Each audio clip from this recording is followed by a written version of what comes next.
प्रभु यीशु मसीह के सामर्थी नाम में हम मांगते हैं। एक बार जोर से तारीफ करो आज की ग्रेस के लिए। देश की आजादी आसान नहीं थी। स्कूल्स में पढ़ाते हैं आपको, और देश की आजादी के लिए एक प्राइस पे किया गया। यह बहस का विषय है कि किसने कितना किया। कोई अपना धड़ा बोलता है इसने ज्यादा किया, कोई बोलता है इसने ज्यादा किया। हम उसमें नहीं जाएंगे, लेकिन एक मूल्य अदा किया गया आजादी के लिए। अगर शारीरिक आजादी के लिए मूल्य अदा किया गया, तो आपको यह मालूम होना चाहिए कि अगर आपको स्पिरिचुअल डिलीवरेंस चाहिए, लाइफ में डिलीवरेंस चाहिए, उसके लिए भी आपको एक प्राइस पे करना पड़ेगा।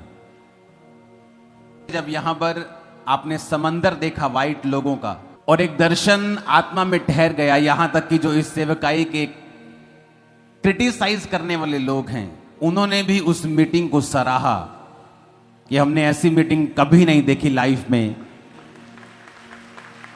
जो दुश्मन थे उनके भी मैसेजेस आए कि ऐसी मीटिंग हमने कभी नहीं देखी। बाइबल कहती अलीशिबा और जकरिया दोनों बूढ़े थे और बांझ थे, और परमेश्वर की आज्ञाओं के ऊपर निर्दोष चलने वाले थे। और वचन कहता है कि जब चिट्ठी निकली, चिट्ठी मतलब कि लॉटरी निकलती थी कि आज कौन परमेश्वर के भवन में अंदर जाके सारी रीति रिवाजों को पूरा करेगा, तो वचन कहता है कि चिट्ठी जकरिया के नाम पर निकली। इतने सालों से बांझ रहने के बाद भी वो वहां चिट्ठी डालने के समय मौजूद था कि चिट्ठी मेरे नाम की डालो, हो सकता है कि मेरे नाम की लॉटरी आज निकल जाए। आज के विश्वासियों की तरह नहीं कि जब अगर 5 साल आशीष नहीं मिली तो वो परमेश्वर के ऊपर शक करने लगते हैं। लेकिन वचन कहता है कि बूढ़े होने के बावजूद भी, अपनी जवानी सारी निकालने के बावजूद, और बच्चा नहीं हुआ, वो तब भी परमेश्वर के भवन में था ये सेवा करने के लिए। और जब चिट्ठी निकली तो इसलिए सेवा करने के लिए नहीं गया कि आज परमेश्वर मुझे आशीष देगा, लेकिन वचन कहता है कि वो दिल से परमेश्वर से प्यार करने वाला था। और बाइबल कहती है कि जब वो धूप जला रहा था, यानी परमेश्वर के सामने जब वो पुराने नियम के मुताबिक सारी रीति रिवाजों को पूरा कर रहा था, तो स्वर्गदूत उसके दाहिनी ओर खड़ा होकर कहता है, जकरिया भयभीत ना हो, तेरी प्रार्थना सुन ली गई है। अब तेरी पत्नी से और तुझे जो बूढ़े हो, अब एक पुत्र पैदा होगा, वो महान कहलाएगा, दाखरस न पिएगा, परमेश्वर के रास्तों को साफ करेगा, भविष्यद्वक्ता कहलाएगा, और ऐसा बेटा दिया जिसने यीशु मसीह को बपतिस्मा दिया। जब आप परमेश्वर के रास्तों पे चलने लगते हैं, बिना किसी कंडीशन के आप परमेश्वर से प्यार करने लगते हैं, तो परमेश्वर आपको एक ऐसी आशीष देता है जो कभी पहले नहीं दी गई। इसलिए मैंने कहा कि हम एक विजन हासिल करेंगे।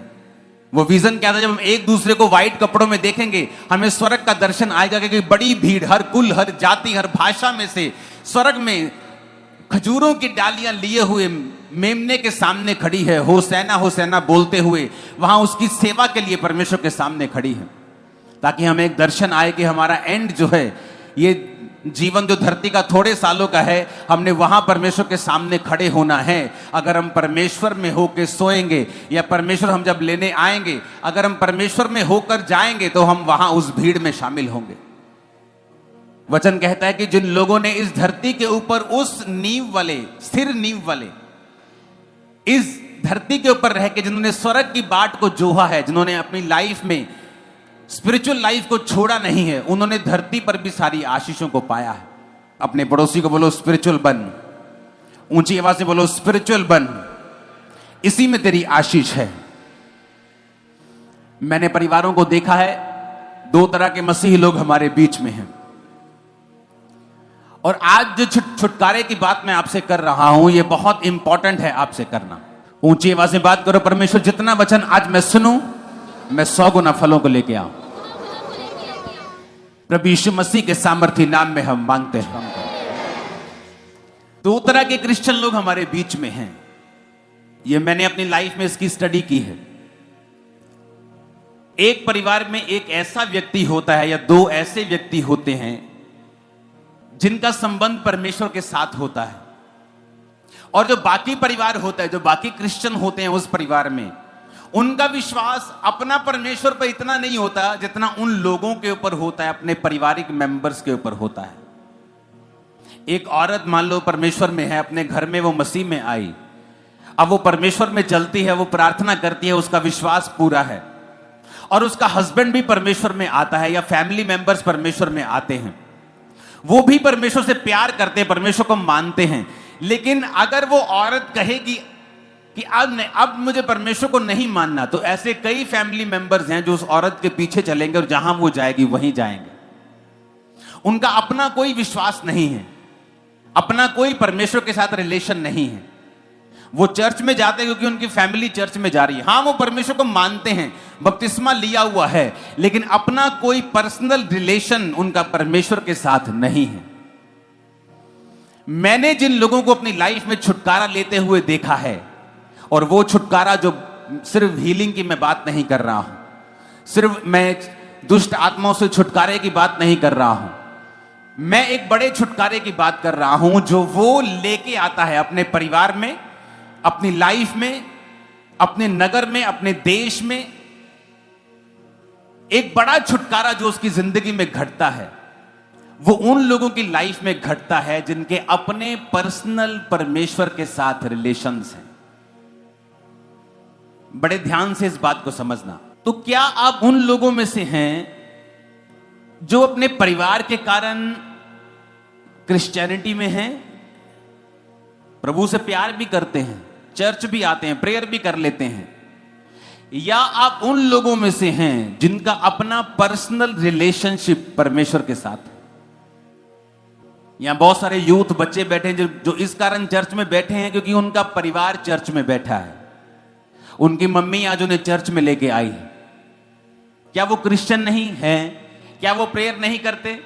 करते हैं। फास्टिंग नहीं करते? फास्टिंग भी करते हैं। लेकिन उस टाइप का रिलेशनशिप उनका परमेश्वर के साथ नहीं है जैसा उनकी मम्मी का है, पापा का है, या उसके भाई का है, या उसकी बहन का है। और एक ऐसा छुटकारा जो सदा आपको फॉलो करे। एक होता है कि आपको हीलिंग मिल गई, लेकिन थोड़े दिनों के बाद आप एक नई मुसीबत में हैं। लेकिन अगर आप याकूब की जिंदगी को देखेंगे, बाइबल कहती जब उसका भाई उसको मारना चाहता था और उसकी मां ने कहा बेटा भाग जा यहां से, और बाइबल कहती वो भागा और अपने मामा के पास जाके रहने लगा, तो रास्ते में उसने परमेश्वर से प्रार्थना की, परमेश्वर, उस प्रेयर को अगर हम पढ़ेंगे ना, आज वचन बहुत ज्यादा है, कुछ को मैं निकालूंगा, कुछ आपको घर जाके पढ़ने हैं। उत्पत्ति 28 उसकी 20 आयत में लिखा, तब याकूब ने यह मन्नत मानी, यदि परमेश्वर मेरे संग रहकर इस यात्रा में मेरी रक्षा करे और मुझे खाने के लिए रोटी, पहनने के लिए कपड़ा दे, तो मैं अपने पिता के घर में कुशल क्षेम से लौट आऊं, तो यहोवा मेरा परमेश्वर ठहरेगा, और ये पत्थर जिसका मैंने खंबा खड़ा किया है यहोवा का भवन ठहरेगा, और जो कुछ तू मुझे दिया करेगा उसका दशमांश मैं तुझे दिया करूंगा। और बाइबल कहती जब वो मामा के घर पहुंच गया, वहां उसकी शादी हो गई, बच्चे हो गए, जब वो वापस आ रहा था अपने देश में, फिर उसे मालूम हुआ कि उसका भाई उसे फिर मारना चाहता है। फिर उसने अपने बच्चों को, पत्नियों को आगे भेज के फिर प्रार्थना की, वचन कहता है। उसकी पत्नियां हो सकता है प्रार्थना करती हों, लेकिन वो रिलेशनशिप जो याकूब का था वो किसी का नहीं था। वो संबंध जो परमेश्वर का उसके साथ था वो किसी परिवार के और मेंबर का नहीं था। और आप अगर देखेंगे तो याकूब अपनी जिंदगी में बार बार छुटकारे को चखता रहा। थोड़े थोड़े सालों के बाद परमेश्वर का हाथ उसे दिखता रहा और वो हाथ उसकी जिंदगी में काम करता रहा। ऊंची आवाज में हालेलुया बोलो। मैं जो समझाने की आपको कोशिश कर रहा हूं, समझ पा रहे हैं कि नहीं? एक पर्सनल रिलेशनशिप परमेश्वर के साथ, एक पर्सनल संबंध परमेश्वर के साथ। हो सकता है आप क्रिश्चियन हो, रोजे रखते हो, प्रेयर भी करते हो, लेकिन वैसा संबंध आपका परमेश्वर के साथ ना हो जैसा परमेश्वर चाहता है, जैसा याकूब का था, जैसा दानियल का था, जैसा यूसुफ का था, जैसा चेलों का था, जैसा पौलुस का था। मैं उस तरह के रिलेशनशिप की बात कर रहा हूं। अगर ऐसा संबंध आप परमेश्वर के साथ कायम करने में कामयाब रहते हैं तो आप छुटकारे को अपनी डेली लाइफ में महसूस करेंगे। वो आपकी फैमिली साल्वेशन हो, वो आपकी बिजनेस का छुटकारा हो, आपकी फाइनेंशियल लाइफ हो, वो आपकी शारीरिक लाइफ हो, वो सेहत हो। आप देखेंगे कि जैसे ही आपको शैतान ने फंसाया या आप फंसे या परीक्षा के कारण फंसे, परमेश्वर का आत्मा आपको निकालता जाएगा, क्योंकि आपके रिलेशनशिप परमेश्वर के साथ स्ट्रांग है। नहीं तो क्या होता है, आपका परिवार जब आपको चर्च में लेके आता है, आपकी मम्मी आपके लिए प्रेयर करती है, आपका पास्टर आपके लिए प्रेयर करता है, आप छुटकारा पाते हैं। लेकिन थोड़े दिनों के बाद जब आप एक नई मुसीबत में होते हैं, आप फिर कंफ्यूज हो जाते हैं कि अब मैं क्या करूं, क्योंकि अभी आपको खुद खाना बनाना नहीं आया। अभी आप पकी पकाई खा रहे हो, कभी मां ने खिला दी, कभी बहन ने खिला दी, अभी खुद आपको पकाना नहीं आता, अभी खुद आपको सब बनाना नहीं आता। लेकिन मैं ये बात कर रहा हूं, अगर आपका पर्सनल रिलेशनशिप, आपका पर्सनल संबंध जब परमेश्वर के साथ बनता है और आपको समझ आती है और परमेश्वर के साथ आपका नाता जुड़ता है, आप जब भी फंसेंगे आप प्रेयर करेंगे और परमेश्वर आपको छुड़ाता जाए। ऊंची आवाज में हालेलुया बोलो। ये एक खास मैसेज है जो परमेश्वर ने मुझे आपको देने के लिए बोला है। तो इसका कारण यह है कि यह पक्की बात है कि जितने लोग चर्च में इस समय बैठे हैं, क्रिश्चियन तो हो सकते हैं, लेकिन सबका पर्सनल संबंध परमेश्वर के साथ नहीं, और वही हमें कायम करना है। बाइबल कहती है, याकूब ने कहा परमेश्वर के साथ उसका पर्सनल संबंध है, वो प्रार्थना करने वाला व्यक्ति था। इसहाक कैसे छूटा और बार बार छूटा, आप देखेंगे इस व्यक्तियों को बार बार ये छूटे। नहीं तो क्या होता है, एक बार आप छूटे, अगली बार फंसे, फिर फंसे रह गए और फिर विश्वास से हट गए।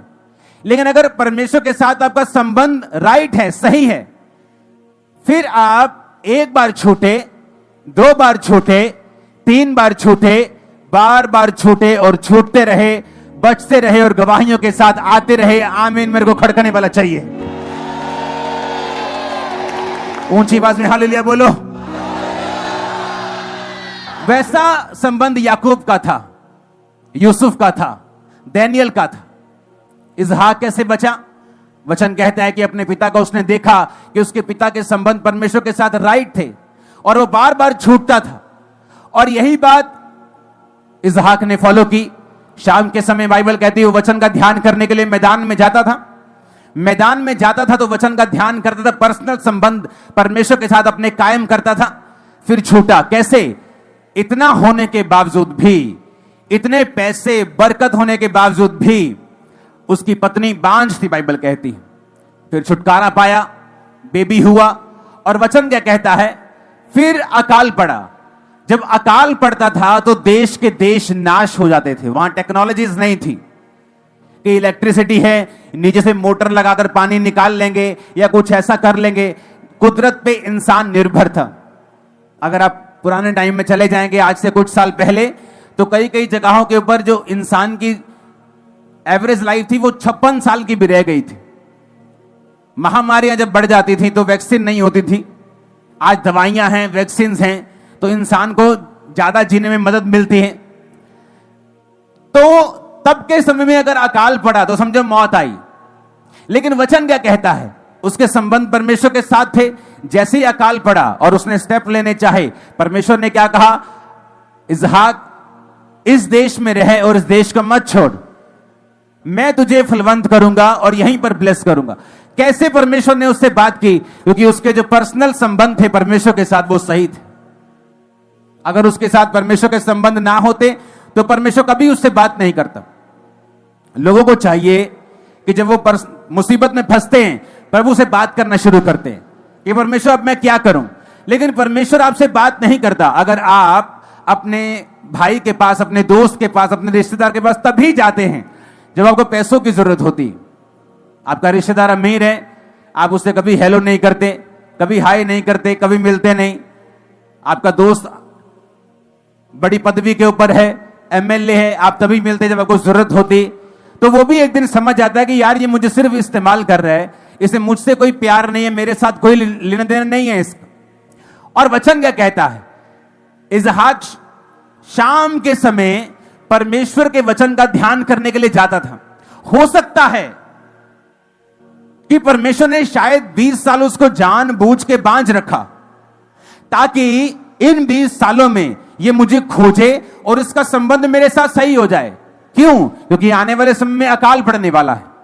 जब अकाल पड़ेगा तो यही नाश नहीं होगा, इसके साथ इसके लोग, इसके बच्चे, परिवार, नौकर, सब प्रॉपर्टी, सब कुछ खत्म हो जाएगा। तो उसको बचाने के लिए कई बार परमेश्वर क्या करता है, परीक्षाओं को देता है। वो परीक्षा आई, अच्छा बांझपन खत्म नहीं हो रहा, वैसे बड़ा काम अच्छा चल रहा है, बिजनेस अच्छा चल रहा है, सब कुछ अच्छा चल रहा है, लेकिन बांझपन फिनिश नहीं हो रहा। शक हो रहा है, क्या ये पत्नी परमेश्वर की ओर से है? हाँ, परमेश्वर की ओर से है। परमेश्वर ने तो भेजा है। मेरे पिता के नौकर ने जाकर वहां प्रार्थना की थी, परमेश्वर जो लड़की आएगी ऊंटों को पानी पिलाएगी, मुझे भी पिलाएगी, वही तेरी ओर से होगी। तो रिबिका है तो परमेश्वर की ओर से है, लेकिन बच्चा क्यों नहीं हो रहा? हो सकता है परमेश्वर ने बच्चे को रोका हो, क्योंकि आने वाले समय में अकाल पड़ने वाला था। तो परमेश्वर ये चाहता था कि इसके संबंध मेरे साथ इतने गहरे हो जाएं कि जब बड़ी मुसीबतों का यह सामना करे, और ऐसी मुसीबत जो सिर्फ इसी को नहीं इसके पूरे परिवार को नाश कर देगी, तो उस समय इसके संबंध मेरे साथ सही हों। और वचन क्या कहता है? वचन कहता है कि इसहाक को परमेश्वर ने कहा कि जिस देश को मैं तुझे दिखाऊंगा तो उसी देश में रहेगा। कैसे परमेश्वर उससे बात कर रहा है? कैसे पॉसिबल है? यह इमरजेंसी बात नहीं थी। जब आप उस समय परमेश्वर के पास जाते हैं, उसी समय ही जाते हैं जब किडनी फेल हो रही है, जब लिवर फेल हो रहा है, जब बच्चे भाग रहे हैं, जब फाइनेंस गिर रहा है, तो परमेश्वर को भी मालूम है कि यह इमरजेंसी बिलीवर है, इसे मुझसे प्यार नहीं है, यह सिर्फ तभी आता जब इसको मेरी जरूरत है। तो कई बार इमरजेंसी काम कर जाती है। आपका दोस्त कई बार ऊंची पोजीशन पे, आपने कभी उसे याद नहीं किया और सडनली आपको जरूरत पड़ गई, तो कहता नहीं यार तू मेरा पुराना दोस्त है, और आप फिर काम करवाने के बाद उसको 2-4 साल फिर भूल जाएं, और फिर आपको मुसीबत पड़े, आप फिर एमएलए को, उस दोस्त को फोन करें। वो समझ आता है कि तू आदमी सही नहीं है। हालेलुया, तू सही आदमी नहीं है। तो मुझको तभी याद करता है जब तुझे मेरी जरूरत होती है। उससे क्या होता है? उससे आप उस लेवल पर, उस पोजीशन पर नहीं आते कि आप परमेश्वर की बात को सुन सकें।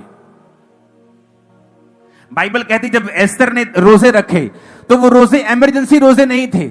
एस्तर को रोजे रखना सिखाया गया था, क्योंकि वो यहूदी ट्रेडिशन में रोजे रखना, बोना, टाइथ बोना सिखाया जाता है। आज भी अगर आप यहूदियों के बच्चों के पास चले जाएंगे तो उनकी पॉकेट मनी का भी वो टाइथ निकालते हैं। ये उनको बचपन से सिखाया गया है। और जब यहूदी बच्चे बड़े होते हैं, मैं आपको बता रहा हूं, वो कभी प्रेयर नहीं करते इतनी कि हे परमेश्वर मुझे बिजनेस में कामयाब करना, मेरे फाइनेंस को बढ़ाना। वो ऑटोमेटिकली बिजनेस में, फाइनेंस में कामयाब होते हैं। दुनिया के सबसे बड़े बड़े बिजनेस अमेरिका में, दुनिया में जूइश यहूदी लोगों के हैं। क्यों? उनकी तैयारी उस विषय में बचपन से कराई जाती है। हो सकता है आप एक जवान औरत हो और चर्च में हो, आप इसीलिए चर्च में आ रही हो कि आपकी मम्मी आ रही है, आप ठीक ठीक क्रिश्चियन हैं, संसारिक कामों में व्यस्त हैं, अपने दोस्तों में, अपनी सहेलियों में व्यस्त हैं, आपको कोई मतलब नहीं है इतना स्पिरिचुअलिटी। ठीक है, आप जीसस से प्यार करती है, ठीक है, मैं प्यार करती हूं, ठीक है, मैं चर्च चली जाती हूं। लेकिन अगर अब संबंध कायम नहीं होंगे तो फ्यूचर में एक अकाल जो सबके पड़ता है, धर्मी के भी पड़ता है और पापी के भी पड़ता है। लेकिन धर्मी उस अकाल में प्रभु की आवाज सुनता और निकल जाता है। लेकिन पापी का जब शादी रोंग हो जाती है, जब उस व्यक्ति की मैरिज हो जाती है और उसके संबंध प्रभु के साथ नहीं होते, जब सडनली मुसीबतें आने लगती हैं, फिर वो भागने लगता है परमेश्वर की ओर, और फिर उसे लगता है कि कुछ छुटकारा नहीं हो रहा। क्यों? क्योंकि छुटकारे की तैयारी तो तूने जवानी से करनी थी, कुंवारे होते करनी थी, जब तूने परमेश्वर के वचन को सुना था। अब एकदम से जब मुसीबत तेरे सिर पे आ खड़ी है, अब तू छुटकारे को भाग रही है। कितने मेरी बातों को समझ रहे हैं? तब क्या होता है? तब जब हमने जो समय वेस्ट कर दिया, वो समय जो जवानी का था, हमने परमेश्वर के साथ अपने रिलेशनशिप बिल्ड नहीं किए, तब क्या होता है? तब हमें वो सब काम जो मुझे जवानी में करने थे, परमेश्वर उस समय करवाना शुरू करता है। और फिर वो समय और फ्रस्ट्रेशन वाला लगता है, क्योंकि पति बदलने का नाम नहीं लेता, बच्चा बदलने का नाम नहीं लेता, बेटा नशा छोड़ने का नाम नहीं लेता, घर में फाइनेंशियल सिचुएशन बदलने का नाम नहीं लेती। क्यों? क्योंकि अब हमें वो सारा कोर्स लेना पड़ेगा जो पहले हमें आसानी से मिल रहा था, अब हमें उसका प्राइस पे करना पड़ेगा। जोर से हालेलुया बोलो खड़का के जरा।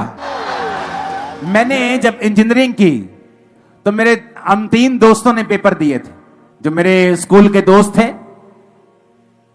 हमने फैसला किया कि हम इंजीनियरिंग का जो एंट्रेंस एग्जाम होता है हम वो देंगे।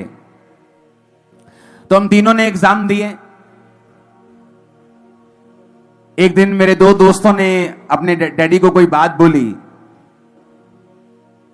कि हम इसके साथ स्टडी नहीं करना चाहते हैं, क्योंकि ये कॉम्पिटिटिव एग्जाम है, सीटें थोड़ी हैं, पाने वाले ज्यादा हैं। तो उसके बाप ने मुझे बुला के बोला, बेटा ऐसा है कि ये कॉम्पिटिटिव एग्जाम्स होते हैं, क्योंकि जो मेरे दोस्त का बड़ा भाई था वो पहले भी एग्जाम दे चुका था, उसको नॉलेज थी, तो हम उसके पास पढ़ने के लिए 10वीं के बाद जाते थे। तो उसने कहा कि अब तुम काफी पढ़ लिए हो, अब तुम अपने आप एग्जाम दो, कॉम्पिटिटिव बेटा कंपटीशन का जमाना है, तो अपने घर में बैठो और पढ़ो। और मैंने बिल्कुल माइंड नहीं किया। मैंने अपनी बुक्स ली, मैं अपने घर में बैठकर साथ साथ स्टडी करता, साथ साथ तैयारी करता रहा। और जब रिजल्ट आया तो मेरा इंडिया में कुछ 100 पे रैंक आया और मुझे फ्री सीट गवर्नमेंट ने दी। इंजीनियरिंग का कोई खर्चा मेरा नहीं हुआ, तो मैं फ्री सीट में पढ़ा हूं। और वहां पर जब मैं अपने कॉलेज में गया तो वहां 1-1 लाख रुपए दे के स्टूडेंट आए हुए थे। मैंने कहा तुम 1 लाख रुपए दे? वहां 2000 में 1 लाख बहुत बड़ी अमाउंट होती थी।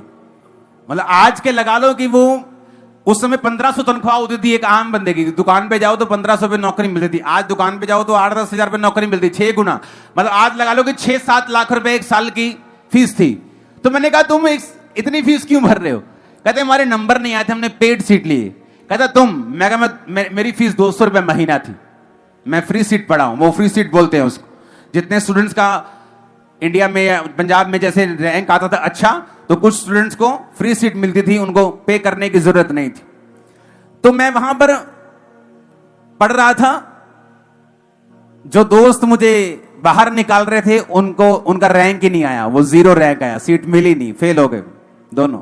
तालियां बजाने की जरूरत नहीं, परमेश्वर मेरे साथ था। लेकिन मैं आपको बताने की कोशिश क्या कर रहा हूं कि तैयारी, प्रिपरेशन बहुत जरूरी है। आपको आज मौका मिल रहा है कि आप परमेश्वर के साथ अपने संबंध को कायम करें, लेकिन आपने आज ध्यान नहीं दिया। तो फिर क्या हुआ? फिर वो बच्चे जो तैयारी नहीं कर रहे थे, अपने बाप के लाखों रुपए खर्चवा रहे थे, same college, same sir, same कुर्सी। कोई बच्चा लाखों में पढ़ रहा था और कोई सिर्फ 200 रुपए महीना या फ्री सीट में पढ़ रहा था। कारण क्या? जब समय था तो तैयारी की गई, उन्होंने तैयारी नहीं की और नुकसान किया। आज एक क्रिश्चियन है जो अपने संबंध को कायम कर रहा है, वचन सुन रहा है, यूथ बैठा है, अपने रिलेशनशिप को त्याग रहा है, बॉयफ्रेंड गर्लफ्रेंड के चक्कर खत्म कर रहा है, प्रार्थना शुरू कर दी। एक है लेकिन सुन तो रहा है, लेकिन अभी भी उसी चक्कर में फंसा हुआ है। टाइम आएगा, क्योंकि अकाल आएगा, ये वचन कहता है। धर्मी भी उसी अकाल में होगा, पापी भी उसी अकाल में होगा। जब कोविड आया तो क्या ऐसा हुआ कि धर्मी दूसरे मंगल ग्रह पे चले गए और पृथ्वी वालों पे कोविड आया? ऐसा हुआ क्या? धर्मी कहां थे जब कोविड आया? बोलो, यही थे कि नहीं थे? लेकिन लोगों पे हमने ले हैंड भी किया, आधा घंटा कोविड वाले लोगों की काउंसलिंग की, तब जब वैक्सीनेशन नहीं निकली थी। ऑनलाइन हुए, लोगों को राशन बांटा। उस समय क्यों? अकाल आ चुका था, हमारी तैयारी शुरू से थी। लेकिन जिनकी तैयारी नहीं थी वो प्रभु प्रभु करते फिर रहे थे। हाय प्रभु, मर गए मर गए मर गए मर गए। कितने मेरी बात को समझ रहे हैं? एक समय है आज जब आपको पर्सनल रिलेशनशिप प्रभु के साथ बनाना है। इसलिए नहीं मम्मी आ रही है, डैडी आ रहा है, परिवार आ रहा है तो मैं भी जा रहा हूं, आज चर्च जाना है, आज मैं बैठा हूं कि मेरा परिवार सारा आया है, मुझे बैठना पड़ेगा। इस समय को अगर आप वेस्ट करते हो तो भैया कोर्स तो करना पड़ेगा। या तो फ्री में कर लो मेरी तरह। या फिर बाद में जब मैरिज टाइम पर बड़े होने के बाद, एक उम्र आने के बाद तुम अकाल में पड़ोगे, फिर वही कोर्स तुमको करना पड़ेगा, लेकिन रुपया भी देना पड़ेगा, साथ में प्राइस पे करना पड़ेगा एक्स्ट्रा। तुम्हें वो कोर्स दुखी करेगा, करना पड़ेगा, स्पिरिचुअल होना ही पड़ेगा। फिर वो लड़की, वो लड़का जो आज परिवार की वजह से क्रिश्चियन हो रहा है, चर्च में आ रहा है, तब उसे अपने पर्सनल रिलेशनशिप प्रभु के साथ बिल्ड करने पड़ेंगे, क्योंकि अब प्रभु ये चाहता है उसकी लाइफ में, तब परमेश्वर उसे छुटकारा देगा। तो क्यों नहीं वो पर्सनल रिलेशनशिप जो बाद में छितर खा के करनी है, अब कर ली जाए। परमेश्वर ने मुझसे साफ कहा है आप लोगों के लिए आज कि अगर चर्च अपना पर्सनल रिलेशनशिप मेरे साथ नहीं बनाएगी, वो छुटकारा हासिल नहीं कर पाएगी। आपने प्रेयर रिसीव किया, आप हील हो गए, बिकॉज गॉड इज गुड। आपने प्रेयर की, आप डिलीवर हो गए, बिकॉज गॉड इज गुड। वो अच्छा है, वो भला है। लेकिन क्या आपने पर्सनल रिलेशन परमेश्वर के साथ बिल्ड किया? No, because famine is coming. वो आ रहा है, अकाल, और वो किसी को छोड़ेगा नहीं। वो धर्मी पर भी आएगा, पापी पर भी आएगा। धर्मी बच जाएगा, इसहाक की तरह 100 गुना फल लाएगा उस अकाल में भी। और यीशु के नाम में भविष्यवाणी करता हूं, जो धर्मी आप में बैठे हैं, 100 गुना फलों के साथ, गवाही के साथ, एक बड़ी टेस्टिमनी के साथ, ढोल के साथ वापिस आ रहे। नहीं, खड़कने वाला साथ आदमी चाहिए मेरे को। नहीं, खड़कने वाले आदमी चाहिए, साथ ऊंची आवाज में।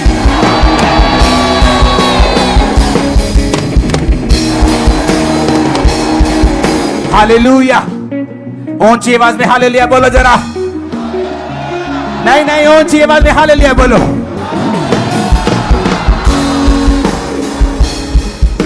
कितने इन बात को समझ रहे हैं कि अब बेटा आज आ तो गए मम्मी के कहने के ऊपर, पर तुमको आज समझ आ रही है कि परमेश्वर तुम्हारी जिंदगी से भी क्या चाहता है। आज आ तो गए हो पापा के कहने पर, भाई के कहने पर, या वॉलंटियर हो, या काम करते हो, या स्टाफ हो, बैठे हो, लेकिन बेटा कोर्स करना पड़ेगा। अच्छा है कि अभी कर लो, फ्री सीट पे कर लो, पेड सीट पे करोगे यही course, same course, special teacher नहीं होंगे, स्पेशल कॉलेज नहीं होगा, स्पेशल ट्रीटमेंट भी नहीं मिलेगा। इसी कोर्स को करना पड़ेगा, पर पैसा देकर, दुखी होकर करना पड़ेगा। अगर तो टाइम पर बिल उतार दो तो फिर तो ठीक है, अगर टाइम पे मत उतारो तो साथ में क्या पड़ता है? क्या पड़ता है? फाइन पड़ता है। या तो अभी कोर्स कर लो और प्रभु के साथ में पर्सनल रिलेशनशिप बना लो, बाइबल पढ़ो सुबह उठकर, पाप को छोड़ो, वचन को पढ़ो, प्रार्थना को करो, प्रभु के साथ अपने पर्सनल रिलेशन को कायम करो। ये नहीं हाँ मेरी वाइफ जाती है चर्च, क्या तुम्हारा, कई लोग आप देखोगे क्रिश्चियन बीमार रहते हैं, अच्छे लोग हैं, प्रार्थना करते हैं, पर्सनल प्रभु के साथ कोई रिलेशनशिप नहीं। आज वाइफ बोल दे कि नहीं मुझे डेरे पे जाना है, बोलेंगे चलो ठीक है। अपना कोई रिलेशनशिप प्रभु के साथ नहीं है, और इसीलिए वो छुटकारा भी उनकी लाइफ में नहीं होता। अगर बीमारी है तो बनी हुई है, क्रिश्चियन होने के बावजूद, ले हैंड के बावजूद, क्योंकि अपना पर्सनल रिलेशनशिप आपको बनाना जरूरी है।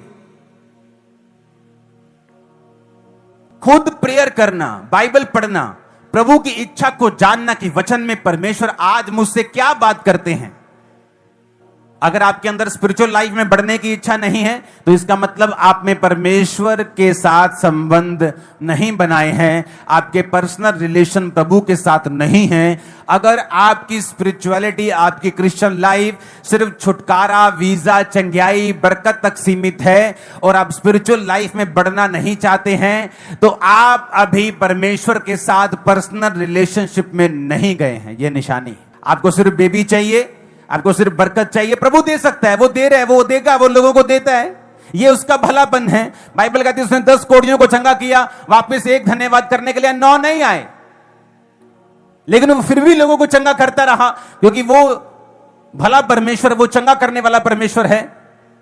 लेकिन इसकी क्या गारंटी है कि वो 9 रोगी जो वापस नहीं आए, चंगाई करने के बाद, होने के बाद फिर कोई नई मुसीबत में नहीं फंस गए, और फिर उनको कौन छुड़ाएगा?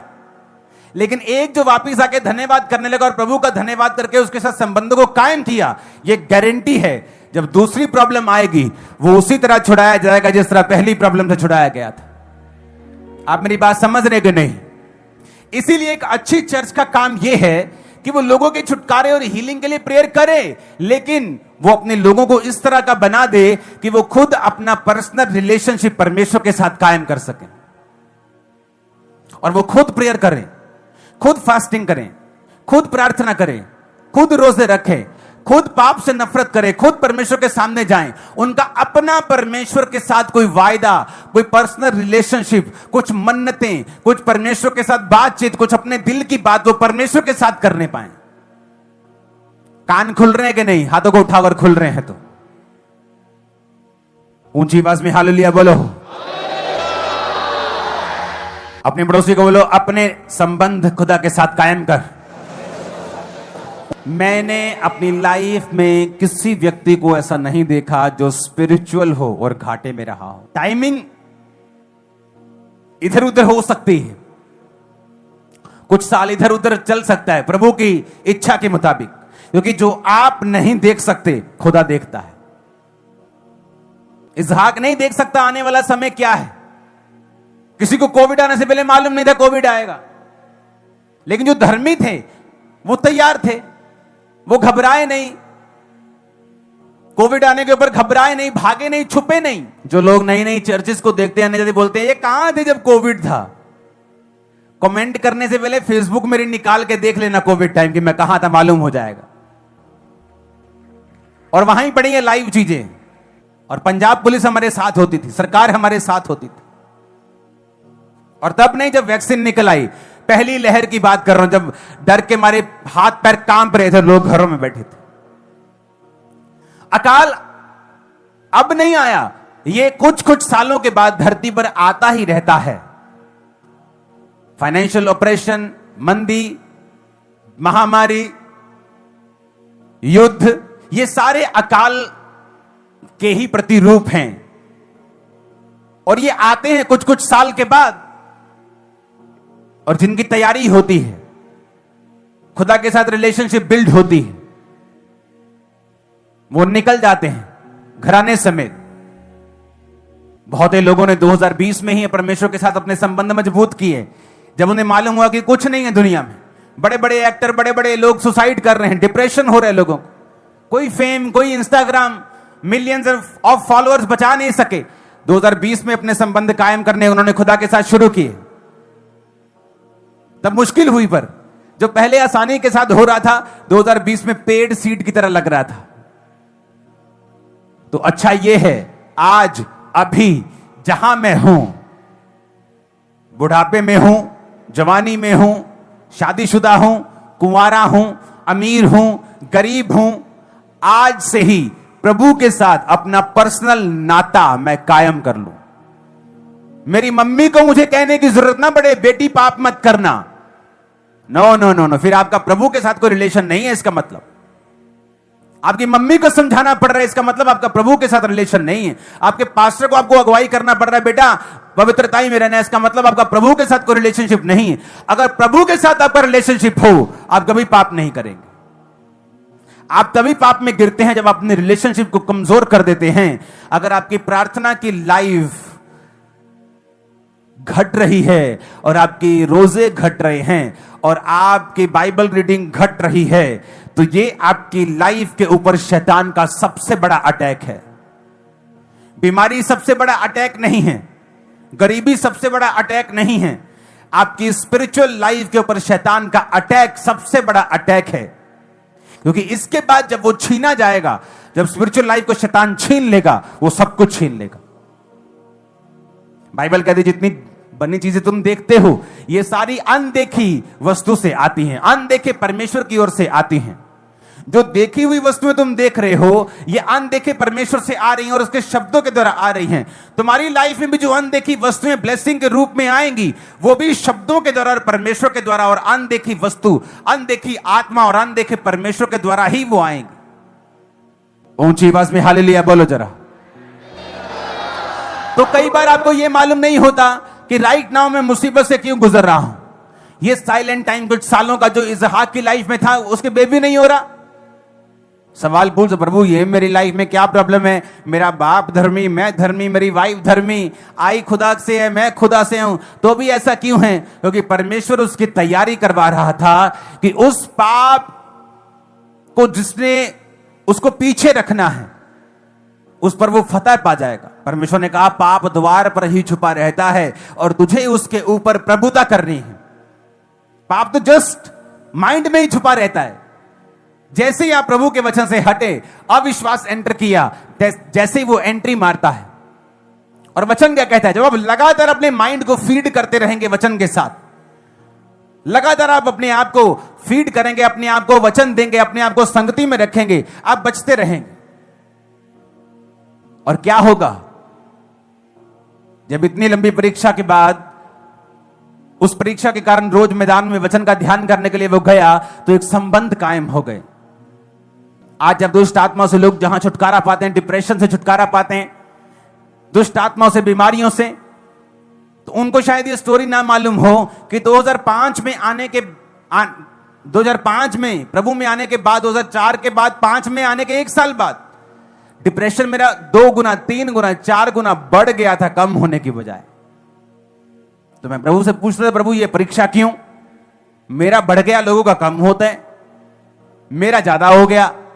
लेकिन उसी प्रॉब्लम की वजह से मेरी मेहनत बढ़ी, बाइबल से खोजना बढ़ा, 6-6 घंटे बाइबल पढ़ी, 4-4 दिन में नया नियम खत्म करता था मैं, 4 दिन में।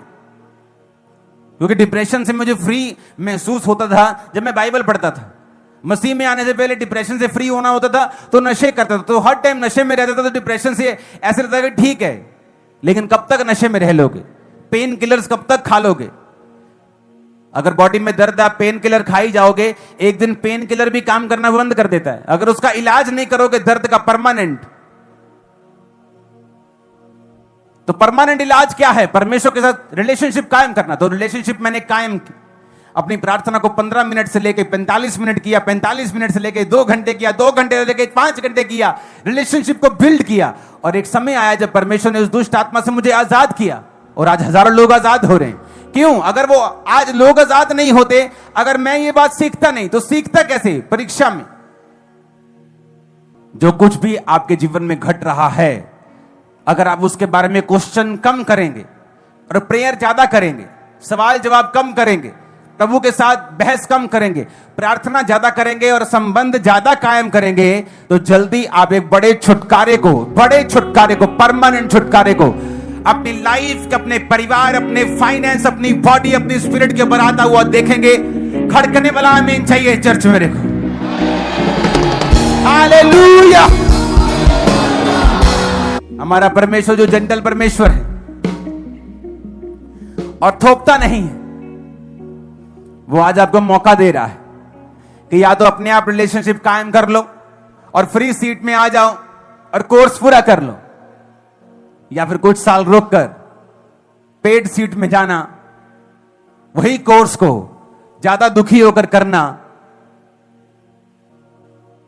लेकिन जब छोटा बच्चा एबीसी नहीं पढ़ता और बड़े हो गए उसे मालूम होता है कि मुझे बाइबल पढ़नी है, भाई मुझे तो क ख आना चाहिए, उड़ा आना चाहिए, एबीसी आनी चाहिए। जब बड़ा बच्चा ट्यूशन रखता है, उसे कुछ कुछ शर्म महसूस होती है।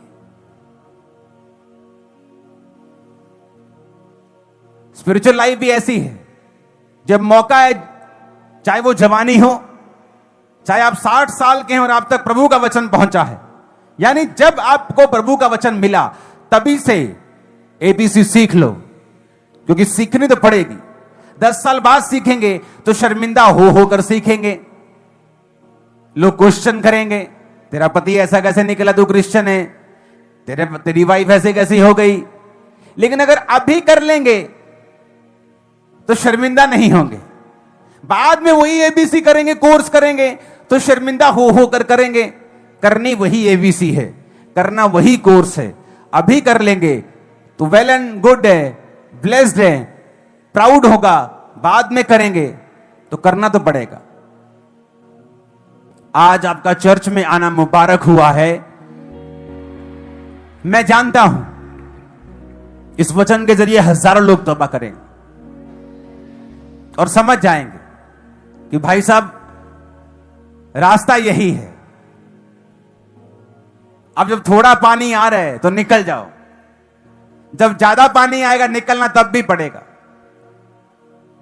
अब तो थोड़े छींटे पड़ के निकल जाएंगे, लेकिन बाद में पूरे गीले होकर निकलना पड़ेगा। तो फैसला प्रभु आप पे छोड़ते हैं। उसने कभी किसी के साथ जबरदस्ती नहीं की। उसने कहा अगर दिल के दरवाजे को खोलेगा, मैं तेरे भीतर आऊंगा, तुझे खाना दूंगा, तो मेरे साथ खाएगा, मैं तेरे साथ खाऊंगा। ये उसने अन्य जातियों के लिए नहीं बोला है, कलीसिया को बोला है। क्रिश्चियन जो ऑलरेडी मसीह में हैं और दिल का दरवाजा अभी बंद है, उसने कहा मैं तेरे साथ खाना खाऊंगा, यानी सीक्रेट शेयर करूंगा, ग्लोरियस लाइफ दूंगा, शानदार जिंदगी दूंगा। खाने का मतलब हीलिंग भी है, चंगाई भी है, स्पिरिचुअल रेवलेशन भी है, सीक्रेट्स भी है, ग्लोरियस लाइफ भी है, रिवॉर्ड भी है। लेकिन अगर दिल का दरवाजा खुलेगा तो परमेश्वर के गहरे वेदों को परमेश्वर के दास के द्वारा जानने के लिए और ऐसी और नई वीडियोस को देखने के लिए हमारे YouTube चैनल को सब्सक्राइब करें और साथ में बेल आइकन को प्रेस करें, ताकि ऐसी और नई वीडियोस की नोटिफिकेशन सबसे पहले आप तक पहुंच सके। जुड़े रहें परमेश्वर की हजूरी के साथ। God bless.